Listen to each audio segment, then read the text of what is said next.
ನಮಸ್ಕಾರ ಫ್ರೆಂಡ್ಸ್, ನಾನು ಶ್ವೇತಾ ರಾಜೇಂದ್ರನ್ ಮಾತಾಡ್ತಾ ಇರೋದು ಲಕ್ಷ್ಮಿತಾ ರಾಯರ್ ಮಗಳು ಕನ್ನಡ ಯೂಟ್ಯೂಬ್ ಚಾನಲ್ಗೆ ತಮ್ಮೆಲ್ಲರಿಗೂ ಆತ್ಮೀಯವಾದ ಸ್ವಾಗತ. ಸ್ನೇಹಿತರೆ, ಮುಂಜಾನೆಯ ಶುಭಾಶಯಗಳು.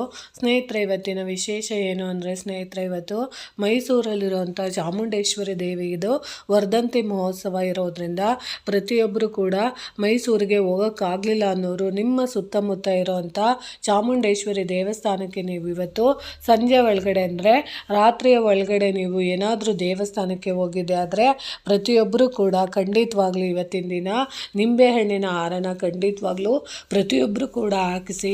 ಯಾಕೆ ಅಂದರೆ ನಮ್ಮಲ್ಲಿರೋಂಥ ರಾಹುಕೇತು ದೋಷಗಳಿದ್ದರೆ ಖಂಡಿತವಾಗ್ಲೂ ಹೋಗೋದಕ್ಕೆ ಅದು ಸಹಾಯ ಮಾಡುತ್ತೆ. ಅದರಲ್ಲೂ ಮುಖ್ಯವಾಗಿ ಇವತ್ತು ವರ್ಧಂತಿ ಮಹೋತ್ಸವ ಅಂದರೆ ಅಮ್ಮನವರು ಹುಟ್ಟಿದಂತಹ ಹಬ್ಬನ ನಾವು ವರ್ಧಂತಿ ಮಹೋತ್ಸವ ಅಂತ ಕರಿತೀವಿ. ಅದರಲ್ಲೂ ಮುಖ್ಯವಾಗಿ ಇವತ್ತು ಅಮ್ಮನವರಿಗೆ ನಿಂಬೆಹಣ್ಣಿನ ದೀಪನ ನೀವು ಹಚ್ಚೋದ್ರಿಂದ ಅಮ್ಮನವರಿಗೆ ತುಂಬಾ ಖುಷಿಯಾಗುತ್ತೆ. ಅದರಲ್ಲೂ ಇವತ್ತು ಮುತ್ತೈದೆಯರಿಗೆ ನೀವು ಅರಿಶಿಣ ಕುಂಕುಮನ ನೀವು ದಾನ ಮಾಡೋದ್ರಿಂದ ವರ್ಧಂತಿ ಮಹೋತ್ಸವದಲ್ಲಿ ಚಾಮುಂಡೇಶ್ವರಿ ದೇವಸ್ಥಾನಗಳಲ್ಲಿ ನೀವು ಮುತ್ತೈದೆಯರಿಗೆ ಜಾಸ್ತಿ ಅರಿಶಿಣ ಕುಂಕುಮ ಮತ್ತು ಬಳೆಗಳು ಹೂವನ್ನು ನೀವು ಹಂಚೋದ್ರಿಂದ ಅಮ್ಮನವರಿಗೆ ತುಂಬಾ ಇಷ್ಟ ಆಗುತ್ತೆ. ಯಾಕೆ ಇದನ್ನು ಹೇಳ್ತಾ ಇದ್ದೀನಿ ಅಂದರೆ ಅಮ್ಮನವರಿಗೆ ಅರಿಶಿಣ ಕುಂಕುಮ ಅಂದರೆ ತುಂಬ ಇಷ್ಟ. ಅದರಲ್ಲೂ ದಾನ ಮಾಡೋರನ್ನ ಕಂಡ್ರೆ ಅಮ್ಮನವರಿಗೆ ತುಂಬಾ ಖುಷಿಯಾಗುತ್ತೆ. ಅದಕ್ಕೋಸ್ಕರ ನೀವು ಕೂಡ ನಿಮ್ಮ ಸುತ್ತಮುತ್ತ ಇರುವಂಥ ಚಾಮುಂಡೇಶ್ವರಿ ದೇವಸ್ಥಾನಗಳಿಗೆ ಹೋದಾಗ ಖಂಡಿತವಾಗ್ಲೂ ಅರಿಶಿಣ ಕುಂಕುಮನ ದಾನ ಮಾಡಿ.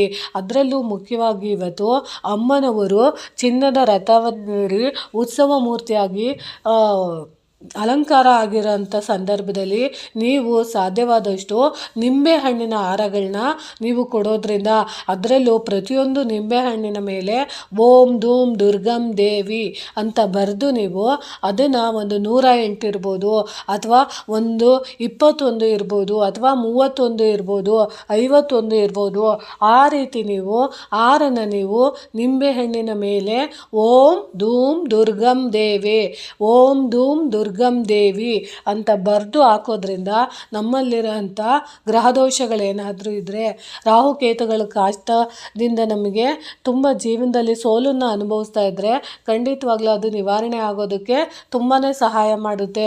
ಅದಕ್ಕೋಸ್ಕರ ನಿಮ್ಮ ಸುತ್ತಮುತ್ತ ಇರೋವಂಥ ಯಾವುದಾದ್ರೂ ಚಾಮುಂಡೇಶ್ವರಿ ದೇವಸ್ಥಾನಕ್ಕೆ ಹೋಗಿ, ಅದರಲ್ಲೂ ಇವತ್ತಿನ ದಿನ ಸಂಜೆ ಒಳಗಡೆ ಖಂಡಿತವಾಗ್ಲೂ ಮಾಡ್ಕೊಳ್ಳಿ. ಯಾಕೆ ನಾನು ಹೇಳ್ತೀನಿ ಅಂದರೆ ಅಮ್ಮನವರು ಖುಷಿಯಾಗಿರೋಂಥ ಸಂದರ್ಭದಲ್ಲಿ ಅಮ್ಮನವರಿಗೆ ಇಷ್ಟವಾದದ್ದನ್ನು ನಾವು ಕೊಟ್ಟಾಗ ಅಮ್ಮನವರಿಗೆ ತುಂಬಾ ಖುಷಿಯಾಗಿ ನಾವು ಯಾವೊಂದು ವಿಷಯಕ್ಕೆ ಸಂಕಲ್ಪ ಮಾಡಿ ಒಂದು ಹಾರ ಆಗಿರ್ಬೋದು ಅಥವಾ ಒಂದು ಅರಿಶಿಣ ಕುಂಕುಮ ಆಗಿರ್ಬೋದು ಒಂದು ಸಿಹಿನ ನಾವು ಹಂಚಿ ಬಂದಾಗ ಅದು ನಮಗೆ ಬೇಗ ಪ್ರತಿಫಲ ಕೊಡುತ್ತೆ ಅನ್ನೋದು ದೊಡ್ಡವರ ಆಶೀರ್ವಾದ ಹೇಳ್ತಾ ಇರ್ತಾರೆ. ಅದಕ್ಕೋಸ್ಕರ ಖಂಡಿತವಾಗ್ಲೂ ದುರ್ಗಾ ದೇವಸ್ಥಾನಗಳಲ್ಲಿ ಎಲ್ಲೆಲ್ಲಿದೆ ಅಲ್ಲೆಲ್ಲ ಹೋಗಿ ನೀವು ನಿಮಗೆ ಎಲ್ಲೆಲ್ಲಿ ಅನುಕೂಲ ಆಗುತ್ತೋ ಅಲ್ಲಿ ಅನುಕೂಲ ಇದೆಯೋ ಅಲ್ಲಿ ಹೋಗಿ ನೀವು ಇವತ್ತಿನ ದಿನ ನಿಂಬೆಹಣ್ಣಿಂದು ಹಾರನ ಖಂಡಿತವಾಗ್ಲೂ ಹಾಕಿ. ಅರಿಶಿಣ ಕುಂಕುಮನ ನೀವು ಒಂದೊಂದು ಇಡೀ ನೀವು ಒಂದೊಂದು ಕಾಲು kg ಅಷ್ಟು ನೀವು ಮುತ್ತೈದೆಯರಿಗೆ ನೀವು ಅರಿಶಿಣ ಕುಂಕುಮನ ನೀವು ಇವತ್ತು ಜಾಸ್ತಿ ಕೊಟ್ಟಿದ್ದೆ ಆದರೆ ಗಂಡಂದ್ರಲ್ಲೇನಾದರೂ ಅಪಮೃತ್ಯು ದೋಷಗಳಿದ್ದರೆ, ಆರೋಗ್ಯ ಸಮಸ್ಯೆಗಳಿದ್ದರೆ ಅಥವಾ ಮೃತ್ಯು ಕಂಟಕಗಳಿದ್ದರೆ ಖಂಡಿತವಾಗ್ಲೂ ಅದು ನಿವಾರಣೆ ಆಗುತ್ತೆ. ಏನು ಮಾಡಿ ಅಂತ ಅಂದರೆ ನಿಮಗೆ ನಿಜವಾಗ್ಲೂ ನಮ್ಮ ಜೀವನದಲ್ಲಿ ನಾವು ಯಶಸ್ಸು ಕೀರ್ತಿ ಎಲ್ಲ ಸಂಪಾದನೆ ಮಾಡಬೇಕು ಅಂತ ಆಸೆ ಇರೋವಂಥವ್ರು ಸುಮಾರು ನೋಡಿ, ಇಷ್ಟು ಹೇಳ್ತೀನಿ ಅಂತ ನೀವು ಬೇಜಾರು ಮಾಡ್ಕೊಂಬೇಡಿ, ಸಾಧ್ಯ ಆದರೆ ಮಾಡಿ.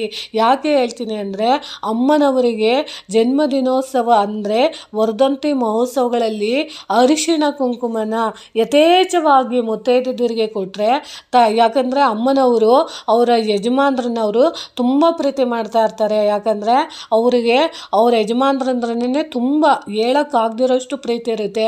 ಅಂಥ ಅಮ್ಮನವರು ಅವರ ಯಜಮಾನರನ್ನ ಪ್ರೀತಿಸೋದಕ್ಕೋಸ್ಕರ ಅವರು ಯಾವಾಗ್ಲೂ ಅಷ್ಟೇ ಕೆನ್ನೆಗೆ ಅರಿಶಿಣ, ಹಣೆಗೆ ಕುಂಕುಮ, ತಲೆಗೆ ಹೂವು, ಆಮೇಲೆ ಕೈಗೆ ಬಳೆ, ಕಾಲಿಗೆ ಗೆಜ್ಜೆ, ಆಮೇಲೆ ತಾಳಿ ಸರ ಯಾವಾಗ್ಲೂ ಇಷ್ಟಪಡ್ತಾ ಇರ್ತಾರೆ.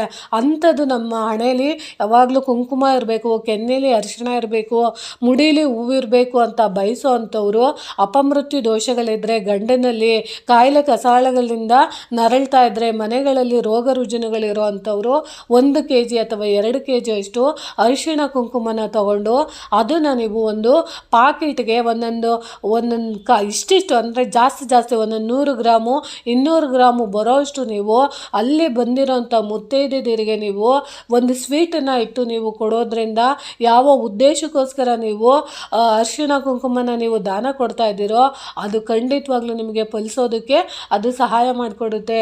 ಅದಕ್ಕೋಸ್ಕರ ಇವತ್ತಿನ ದಿನ ನೀವು ಇರೋ ಸಮಯಾವಕಾಶನ ಖಂಡಿತವಾಗ್ಲೂ ಬಳಸ್ಕೊಳ್ಳಿ ಅಂತ ಹೇಳಕ್ಕೆ ಇಷ್ಟಪಡ್ತೀನಿ. ಅದರಲ್ಲೂ ಅಮ್ಮನವರಿಗೆ ದುಂಡು ಮಲ್ಲಿಗೆ ಅಂದರೆ ತುಂಬಾ ಇಷ್ಟ. ನೀವು ಸಾಧ್ಯವಾದಷ್ಟು ಮಲ್ಲಿಗೆ ಹೂವಿನ ಹಾರನ ಹಾಕಿ. ಅದೆಲ್ಲದಕ್ಕಿಂತ ವಿಶೇಷವಾಗಿ ಅಮ್ಮನವರು ಇವತ್ತಿನ ದಿನ ನಿಂಬೆ ಹಣ್ಣಿನ ಹಾರನ ತುಂಬ ಇಷ್ಟಪಡ್ತಾರೆ. ಪ್ರತಿಯೊಬ್ಬರು ಕೂಡ ನಿಂಬೆ ಹಣ್ಣಿನ ಹಾರನ ನೀವು ಖಂಡಿತವಾಗ್ಲೂ ಚಾಮುಂಡೇಶ್ವರಿ ದೇವಸ್ಥಾನ ಎಲ್ಲಿದೆಯೇ ಅಲ್ಲಿ ಹುಡ್ಕೊಂಡು ಹೋಗಿ ಅದರ ಮೇಲೆ ಬರಿಬೇಕಾಗಿರೋಂಥ ಬೀಜಾಕ್ಷರಿ ಮಂತ್ರ ಬಂದು ನಾನು ಹೇಳ್ತಾ ಇದ್ದೀನಿ, ಓಂ ಧೂಮ್ ದುರ್ಗಂ ದೇವೇ ನಮಃ, ಓಂ ಧೂಮ್ ದುರ್ಗಂ ದೇವಿ ನಮಃ ಅಂತ ನೀವು ಬರೆದು ನೀವು ಆ ಹಾರನ ಅಮ್ಮನವರಿಗೆ ಹಾಕ್ಸೋದ್ರಿಂದ ಖಂಡಿತವಾಗ್ಲೂ ಅಮ್ಮನವರಿಗೆ ಖುಷಿ ಆಗುತ್ತೆ ಅಂತ ಹೇಳಕ್ಕೆ ಇಷ್ಟಪಡ್ತೀನಿ. ಸಾಧ್ಯವಾದಷ್ಟು ಮಕ್ಕಳ ಕೈಲಿ ಸಿಹಿನ ಹಂಚಿಸಿ. ನಿಮ್ಮ ಮನೇಲಿ ನಿಮಗೆ ಯಾವುದು ನೈವೇದ್ಯ ಅಂತ ನಿಮಗೆ ಹಂಚೋದಕ್ಕೆ ಸಾಧ್ಯ ಆಗುತ್ತೋ ಅದನ್ನು ನೀವು ಖಂಡಿತವಾಗ್ಲೂ ಚಿತ್ರಾನ್ನ ಹಂಚ್ಬೋದು, ಪುಳಿಯೋಗರೆ ಹಂಚೋದ್ರಿಂದ ತುಂಬಾ ಖುಷಿ ಆಗುತ್ತೆ ಅಮ್ಮನವರಿಗೆ. ಹೆಸರುಬೇಳೆ ಹಂಚಿ, ಪಾನಕ ಹಂಚಿ, ನಿಮಗೆ ಯಾವ ರೀತಿ ಸ್ವೀಟನ್ನು ಹಂಚಬೇಕು ಅನಿಸುತ್ತೋ ಇವತ್ತಿನ ದಿನ ನೀವು ದುರ್ಗಾ ಪರಮೇಶ್ವರಿ ದೇವಸ್ಥಾನಗಳಲ್ಲಿ ಖಂಡಿತವಾಗ್ಲೂ ಅನುಕೂಲ ಮಾಡ್ಕೊಳ್ಳಿ. ಆಮೇಲೆ ಇವತ್ತಿನ ದಿನ ನವಚಂಡಿಕ ಯಾಗ ಕೂಡ ಮಾಡ್ತಾ ಇರ್ತಾರೆ ಕೆಲವೊಂದು ದೇವಸ್ಥಾನಗಳಲ್ಲಿ. ಅಂಥ ದೇವಸ್ಥಾನಗಳಲ್ಲಿ ನೀವು ನಿಮ್ಮ ಆಸೆಗಳೇನಾದರೂ ಈಡೇರಬೇಕು, ನಮ್ಮ ಮನಸ್ಸಲ್ಲಿ ಇಂಥ ಆಸೆ ಉಳ್ದೋಗ್ಬಿಟ್ಟಿದೆ, ಅಂಥ ಆಸೆಗಳು ನಮಗೆ ಬೇಗ ನೆರವೇರಬೇಕು ಅನ್ನೋ ಆಸೆ ಇದ್ದರೆ ನಿಮ್ಮ ದೇವಸ್ಥಾನ ಸುತ್ತಮುತ್ತ ಯಾವುದಾದ್ರೂ ದುರ್ಗಾ ಪರಮೇಶ್ವರಿ ದೇವಸ್ಥಾನ ಇದ್ದು ಅಲ್ಲಿ ಏನಾದರೂ ಹೋಮ ನೆರವೇರ್ತಾ ಇದೆ ಅಂದಾಗ ಖಂಡಿತವಾಗ್ಲೂ ನೀವು ನಾನು ಹೇಳ್ಕೊಡೋಂಥ ಪುಟ್ಟ ತಂತ್ರನ ನೀವು ಮಾಡ್ಕೊಂಡಿದ್ದೆ ಆದರೆ ನಿಮ್ಮ ಆಸೆಗಳು ಬೇಗ ನೆರವೇರುತ್ತೆ. ಯಾಕಂದರೆ ಸ್ನೇಹಿತರೆ, ಇದನ್ನು ನನಗೆ ಒಬ್ಬ ದೊಡ್ಡ ಗುರುಗಳು ಹೇಳ್ಕೊಟ್ಟಿದ್ದಿತ್ತು. ಇದನ್ನು ನಾನು ನಿಮಗೆ ತಿಳಿಸ್ಕೊಡ್ತೀನಿ. ಸುಮಾರು ಆಗಲೇ ಒಂದು 20 ವರ್ಷದಿಂದ ಹೇಳ್ಕೊಟ್ಟಿರೋ ಅಂಥದ್ದು. ಏನಪ್ಪ ಅದು ಅಂತಂದರೆ, ಒಂದು 5 ಅರಳಿ ಮರದ ಎಲೆಗಳನ್ನ ನೀವು ತಗೊಂಡು ಇಟ್ಕೊಂಡಿರಬೇಕು.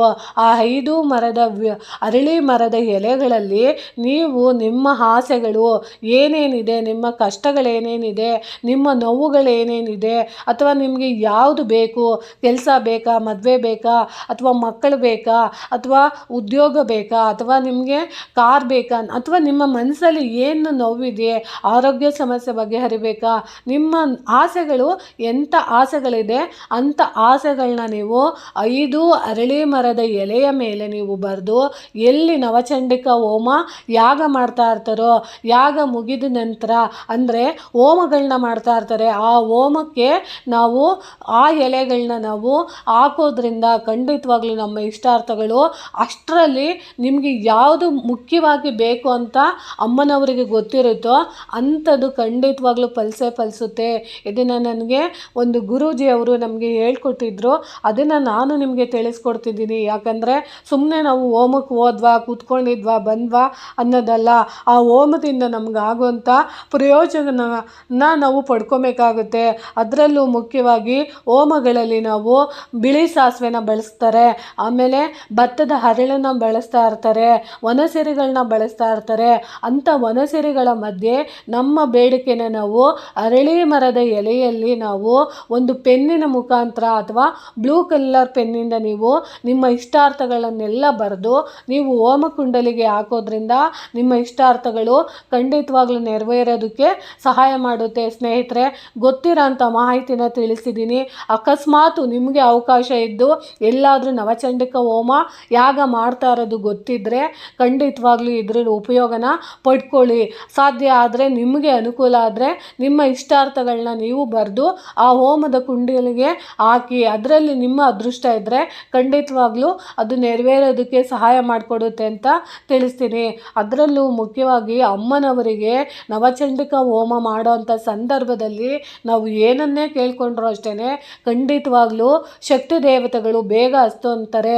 ಗ್ರಾಮ ದೇವತೆಗಳಾಗಿರ್ಬೋದು, ಪ್ರತ್ಯಂಗಿರ ದೇವಿ ಆಗಿರ್ಬೋದು, ವಾರಾಹಿ ಅಮ್ಮ ಆಗಿರ್ಬೋದು, ಚಾಮುಂಡೇಶ್ವರಿ ಆಗಿರ್ಬೋದು, ಮಹಾಲಕ್ಷ್ಮಿ ಆಗಿರ್ಬೋದು, ವಿಷ್ಣು ದೇವರಾಗಿರ್ಬೋದು, ನರಸಿಂಹ ದೇವರಾಗಿರ್ಬೋದು, ಯಾವುದೇ ಒಂದು ದೇವರು ನಾವು ಹೋಮ ಮಾಡೋ ಅಂಥ ಸಂದರ್ಭಗಳಲ್ಲಿ ಅರಳಿ ಎಲೆಯ ಮೇಲೆ ಅರಳಿ ಎಲೆಯಲ್ಲಿ ಬ್ರಹ್ಮ ವಿಷ್ಣು ಮಹೇಶ್ವರ 3 ಜನ ಇರೋದ್ರಿಂದ ನಾವು ನಮ್ಮ ಕೋರಿಕೆಗಳನ್ನು ಅದರ ಮೇಲೆ ಬರೆದು ಅದನ್ನು ನಾವು ಹೋಮಕುಂಡಲಿಗೆ ಹಾಕಿದಾಗ ಬೇಗ ಇಷ್ಟಾರ್ಥಗಳು ನೆರವೇರುತ್ತೆ ಅನ್ನೋ ಉದ್ದೇಶದಿಂದ ನಾನು ನಿಮಗೆ ತಿಳಿಸ್ಕೊಟ್ಟಿದ್ದೀನಿ.